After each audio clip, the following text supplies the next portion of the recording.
कणों के बीच में जितना स्पेस है, जितना स्थान है, चीनी के कण उसको ग्रहण कर लेते।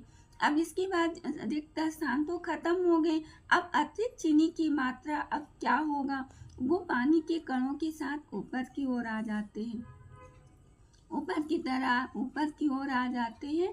इससे जल का स्तर बढ़ जाता है। ये समझ में आ गया बच्चों? इससे ये पता चलता, देखिए ये लिखा हुआ है, जब हम एक बीकर में जल भर लेते हैं और उसके स्तर पर निशान लगा लेते हैं। अब इस बीकर में थोड़ी सी मात्रा डालते हैं, चीनी की डालते हैं और कांच की छड़ की सहायता से इसे हिलाते हैं।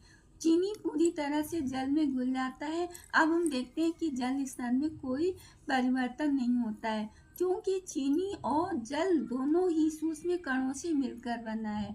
ये जान लीजिए, जल के कण और चीनी के कण दोनों ही सूक्ष्म कणों से मिलकर बना हुआ है। जब हम चीनी को जल में घोल देते हैं तो चीनी के कण छोटे छोटे टुकड़ों में बढ़ जाता है। ये कण मतलब चीनी के जल के कणों के बीच रिक्त स्थानों में प्रवेश कर जाता है,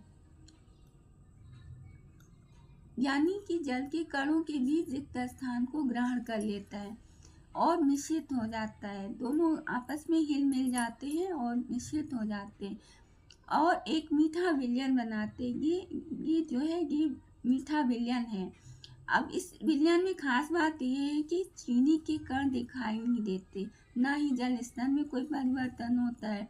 इससे ये सिद्ध हो जाता है कि पदार्थ के कणों के बीच रिक्त स्थान होता है और जो है विलयन में चीनी के कण दिखाई नहीं देते और जल के स्तर में कोई परिवर्तन नहीं होता।